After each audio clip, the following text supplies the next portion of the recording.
Last video में हमने आपसे जिक्र किया था पेंक्रियास का, लबलबे का, कि वो हाजमे से मुताल्लिक कौन कौन से केमिकल, कौन कौन से एंजाइम बना रहा है और वो किस तरह से काम कर रहे हैं। आज हम आपसे जिक्र करेंगे इसका एंडोक्राइन फंक्शन, जिसमें कि इंसुलिन है। इंसुलिन जहाँ पे बनती है, ग्लूकागोन जहाँ पे बनता है और दूसरे केमिकल जो बनते हैं, और वो डायरेक्ट ब्लड में अपना केमिकल जो है वो ट्रांसफ़र करते हैं। जबकि जो इसका एक्सोक्राइन फंक्शन था वो एक नाली, एक टनल के ज़रिए हमारी इंटेस्टाइन तक वो केमिकल पहुंचाते हैं जो हाजमा करते थे। तो आज हम जिक्र करेंगे इसका एंडोक्राइन फंक्शन, जिसमें कि ये पूरी बॉडी पे जो इसका असर अंदाज होता है। तो ये जो इसका एंडोक्राइन फंक्शन है, ये जितने सेल ये हैं, इन सेल को, इन खुलियों को, इन फैक्ट्रीज़ को जो दरियाफ्त किया था वो 1869 में जर्मनी के एक साइंसदान लैंगरहैंस ने दरियाफ्त किया था। लेकिन उस वक्त इनका फंक्शन नहीं मालूम हो सका था कि इनका फंक्शन क्या है। तो वक्त गुजरता गया और इनके फंक्शन मालूम होते गए, और इन फैक्ट्री में क्या क्या तैयार होता है और वो क्या क्या काम करते हैं, वो अभी तक की जो नॉलेज है वो हम आपसे शेयर कर लेते हैं। हमारा सफ़र तो था इंसुलिन की फैक्ट्री की जानिब, कि जहाँ पे इंसुलिन बनती है हम उस फैक्ट्री का आपको मुआयना कराएं। लेकिन चूंकि जब हम उस मेगा यूनिट में पहुँचे हैं, तो पूरे साइट एरिया में पहुँचे, तो हमारे दूसरे कारखाने भी हैं, दूसरी फैक्ट्रीज़ भी हैं जो मुख्तलिफ़ केमिकल मैन्युफैक्चर करती हैं। वो भी हमने कहा चलो उन फैक्ट्रियों से भी आपको मुतारिफ़ कराते चले जाएं। तो आज हम आएंगे इस फैक्ट्री की जानिब जहाँ पे के इंसुलिन मैन्युफैक्चर होती है, और इसके साथ जो है वो 3 किस्म के मज़ीद फैक्ट्रीज़ हैं, 3 किस्म के मज़ीद सेल हैं, खुलिए हैं, जहाँ पे के मज़ीद केमिकल तैयार होते हैं।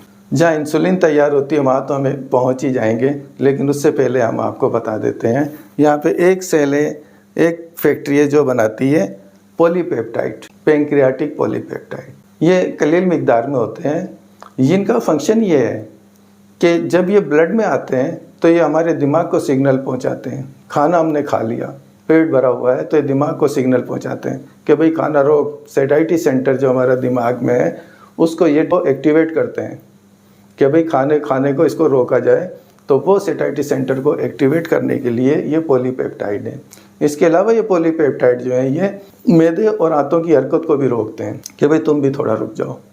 और उसके अलावा ये पॉलीपेप्टाइड जो है ये गाल ब्लेडर में जाके वहाँ से बाइल को भी थोड़ा, उसके भी रिलैक्स करते हैं गाल ब्लेडर को, कि तुम अपना फ्लूइड भी रोक दो। तो ये इस पॉलीपेप्टाइड का फंक्शन है। तो ये जब एक्टिवेट होंगे तो खाना रुक जाएंगे और ये सिस्टम हमारा थोड़ा रुक जाएगा। दूसरा इसमें सेल है डेल्टा सेल। डेल्टा सेल जो है ये इससे निकलता है सोमेटोस्टेटिन। ये हमारे जो मैदे और आंतों में जो केमिकल होते हैं उन्हें भी रोकता है कि भाई तुम भी रुक जाओ। और जो पेंक्रियाज है, लबलबे के जो दूसरे जितने भी ये ग्लैंड्स जो काम कर रहे हैं, इन सब की मैन्युफैक्चरिंग को रोक देता है कि भाई रुक जाओ, अब तुम्हारा काम ख़त्म हो गया है। तो इनका काम है रोक देना। मैदे के सेल को भी रोक देना कि वो काम ना करे, और खुद पेंक्रियाज के जो एक्सोक्राइन तमाम सेल हैं उन सबको एक काम को ये रोक देता है कि भाई रुक जाओ, अब काम नहीं करो, अब फंक्शन पूरा हो गया है। अब रह जाता है दो, एक रह जाता है अल्फ़ा सेल। अल्फ़ा सेल क्या करता है कि अल्फ़ा सेल जब एक्टिवेट होता है जब हमारे जिस्म में ग्लूकोज की कमी होती है। ऐसी हमारे जिस्म में खाना नहीं खाया, एक टाइम नहीं खाया, 2 टाइम नहीं खाया, तो क्या करें, ग्लूकोज कहाँ से लाएं? तो ये जो अल्फ़ा सेल है यहाँ से ग्लूकागोन निकलेगा। ये इंसुलिन के अपोजिट काम करेगा। ये आएगा लीवर में और लीवर से कहेगा जो स्टोर ग्लूकोज है उस स्टोर ग्लूकोज को निकाले बाहर। तो जो स्टोर ग्लूकोज है वो बाहर आएगा और फिर पूरे बॉडी में ग्लूकोज मिलेगा। तो फिर एक हाइपोग्लाइसीमिया, जो शुगर की कमी, वो पूरी हो जाएगी। हमारे पाकिस्तान में तो ग्लूकागोन का जो है कोई इंजेक्शन वगैरह अवेलेबल नहीं है। अगर कोई हाइपोग्लाइसीमिया, जिसकी शुगर लो, तो उसे हम डायरेक्ट ग्लूकोज देते हैं कि भाई डायरेक्ट ग्लूकोज लें। डायरेक्ट ग्लूकोज लेने का ये नुकसान है कि एक तो बॉडी वेट ज़्यादा बढ़ जाएगा। जब हाइपो में गया फिर ग्लूकोज दे रहे हैं और फिर जो है वो मज़ीद बॉडी में जो है वो वज़न बढ़ेगा। लेकिन अगर ग्लूकागोन का इंजेक्शन उसे लगाया जाए तो उसमें फिर ये कि बाहर से ग्लूकोज देने की ज़रूरत नहीं है, बल्कि उसकी बॉडी में जो मौजूद ग्लूकोज है उसी को वो यूटिलाइज़ करने के लिए कहेगा कि भाई आ जाओ तुम। लीवर को कहेगा निकालो ग्लूकोज जो तुमने जमा करके रखा हुआ है। तो ग्लूकागोन का ये फंक्शन है। अब आ जाते हैं हम इंसुलिन की तरफ, जहाँ पे कि हमने पहुँचना था। तो आप लोगों को थोड़ा घुमाते हुए लाया मैं। एक्सोक्राइन ग्लैंड, फिर इसके पॉलीपेप्टाइड, फिर इसका सोमेटोस्टेटिन, फिर अल्फ़ा सेल से ग्लूकागोन। अब हम आ गए हैं इंसुलिन की जानिब। तो ये इंसुलिन का जो सेल है इसका नाम है beta cell of Langerhans. Direct इनका ताल्लुक ब्लड से। तो ये आ जाते हैं हम बीटा सेल के एक खुलिये की जानिब। अब इस एक कारखाने के अंदर हम दाखिल होते हैं। ये इसको हमने ऐसे क्रॉस किया, क्रॉस करके हमने देखा वो दरमियान में न्यूक्लियस है। ये जो न्यूक्लियस है ये पूरे सेल को कंट्रोल करता है, किसने क्या काम करना है। तो न्यूक्लियस के साथ ही एंडोप्लाज्मिक रेटिकुलम रखे। ये जो एंडोप्लाज्मिक रेटिकुलम है 2 किस्म के होते हैं। एक होते हैं जो फैट बनाते हैं, एक होते हैं जो प्रोटीन बनाते हैं। जो रफ है वो प्रोटीन बनाते हैं, और चूँकि इंसुलिन भी प्रोटीन है तो ये भी इसी एंडोप्लाज्मिक रेटिकुलम में बनती है। लेकिन यहाँ पे जो बनती है ये रैप होती है, जिसे कहते हैं प्री प्रो इंसुलिन। फिर ये आगे आती है, आगे आने के बाद ये प्री हट जाता है, एक इसके चेन हट जाती है, तो फिर आती है प्रो इंसुलिन। अब प्रो इंसुलिन जो है ये 3 चेन पर मुश्तमिल होती है, chain a, chain b, chain c, और सी जो है वो मिला के रखती है ए और बी को। यह भी इनएक्टिव होती है, सेल के अंदर स्टोर फॉर्म में।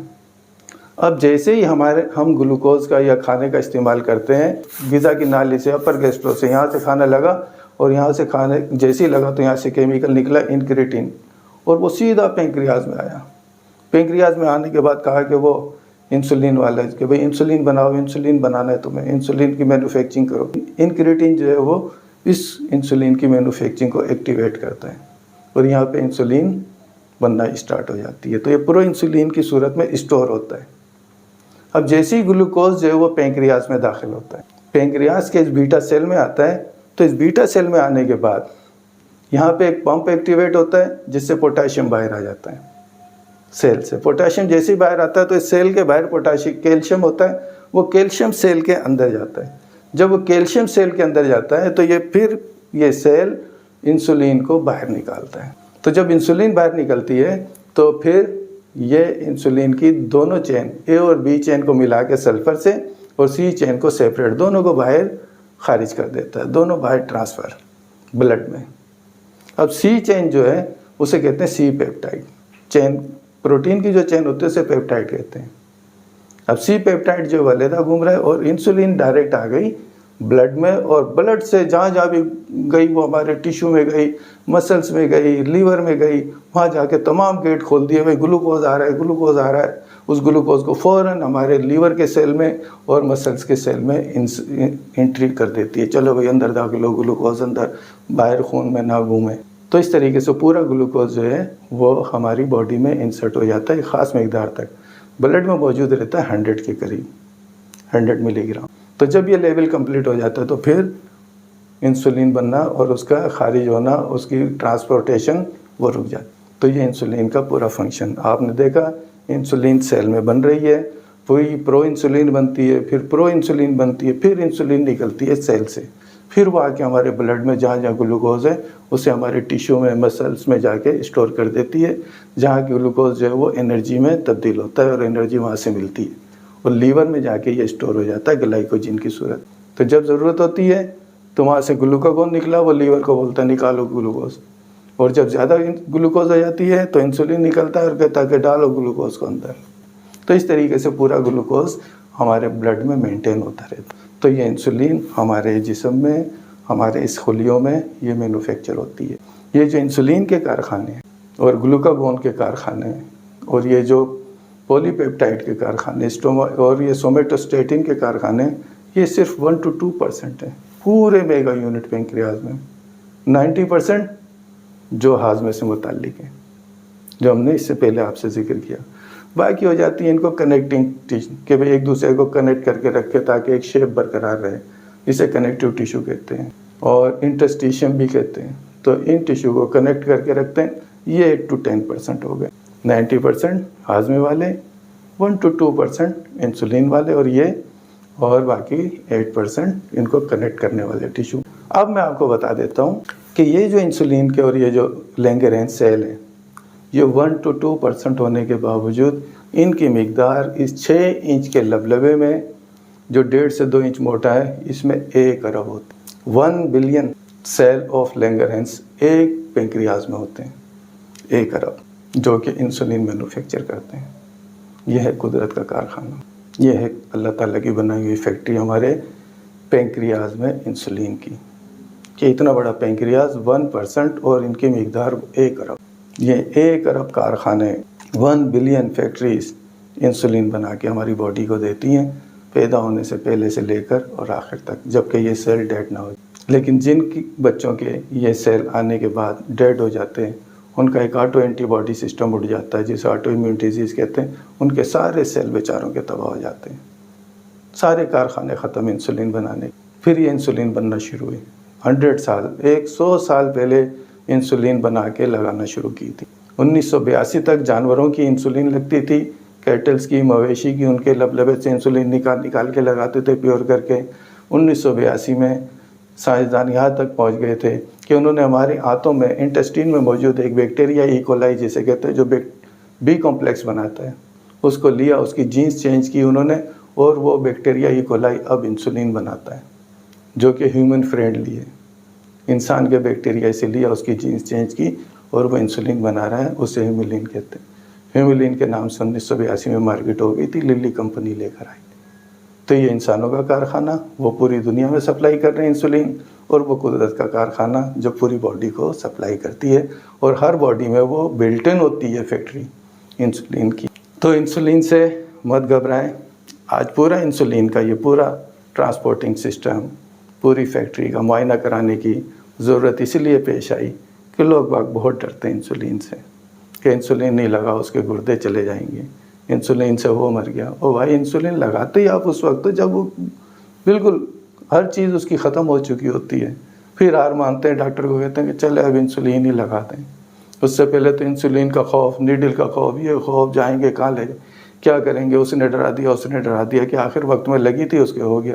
तो अपनी सेहत का ख्याल रखें। डॉक्टर हजरात, ये तमाम हेल्थ प्रोवाइडर आपकी सेहत का ख्याल रखते हुए आपको दवा और मेडिसन और इंसुलिन तजवीज़ करते हैं, उस पर संजीदगी से अमल करते हुए अपनी सेहत का ख्याल रखें।